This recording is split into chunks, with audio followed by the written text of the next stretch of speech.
আসসালামু আলাইকুম ওয়া রাহমাতুল্লাহি ওয়া বারাকাতুহু। সবাইকে অগ্রিম ঈদ মোবারক।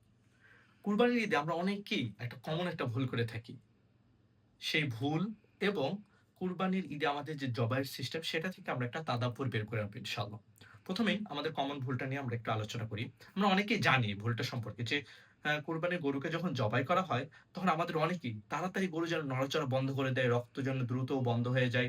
আমরা যেন দ্রুত চামড়া আ ছেলা শুরু করতে পারি। সেটার জন্য আমরা করি কি আলাদা নিজের একটা চাকু নিই অথবা কসাইকে বলি চাকু দিয়ে একটা গুতা দেওয়া হয় সাধারণত।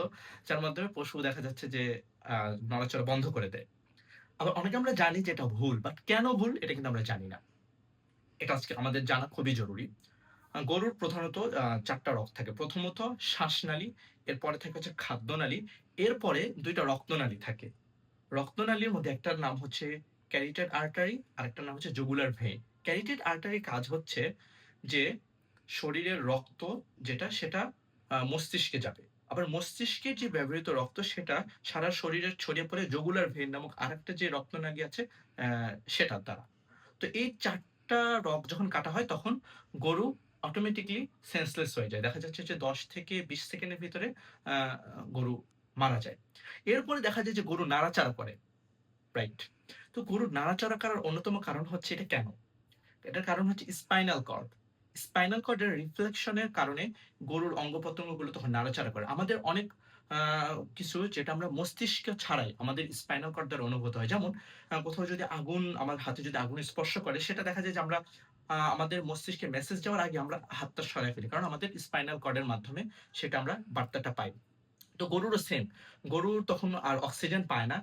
শরীরের অন্যান্য অঙ্গ-প্রত্যঙ্গগুলোকে স্পাইনাল কর্ড এই মেসেজটা দেয়। ফলে অ্যা সে দ্রুত পাম্প করতে থাকে। আর সেগুলো অঙ্গ-প্রত্যঙ্গগুলো দেখা যায় যে নড়তে থাকে। তো তখন আমরা করি কি যখনই ছুরি বসাই, তখন মেরুদণ্ডের মেরুরজ্জুগুলো সেগুলো বন্ধ হয়ে যায়। বন্ধ হয়ে যাওয়ার ফলে দেখা যাচ্ছে যে অবস্থাটা দাঁড়ায় যে রক্ত বন্ধ হয়ে যায়। রক্ত বন্ধ হয়ে যাওয়ার ফলে যে সমস্যাটা দেখা দেয় গোশতের ভিতরে সেই রক্তগুলো থেকে যায়। ফলে গোশত সংরক্ষণের সমস্যা দেখা দিতে পারে গোশতের ভিতরে। রক্তে প্রচুর পরিমাণে ব্যাকটেরিয়া থাকে। ফলে দেখা যাচ্ছে গোশতের ভিতরে ব্যাকটেরিয়া গুলো থেকে যায়। সুতরাং এটা করা কখনোই উচিত না।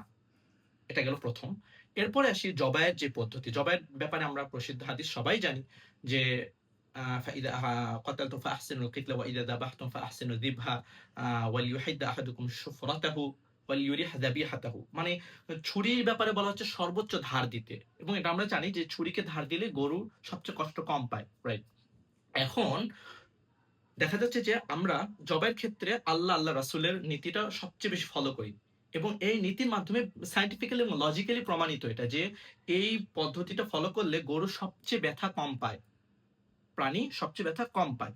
এবং এটার মাধ্যমে আমরা আল্লাহ রাসূলের যেই বার্তা সেগুলোর মাধ্যমে আমরা একটা মানদণ্ড, আমাদের মূল মানদণ্ড আল্লাহ রাসূলের বাণী। সেই বাণীর মাধ্যমে আমরা সায়েন্টিফিক্যালি এবং লজিক্যালি দেখতে পাচ্ছি যে গরু ব্যথা কম পায় এবং পশু শান্তিতে মারা যাচ্ছে।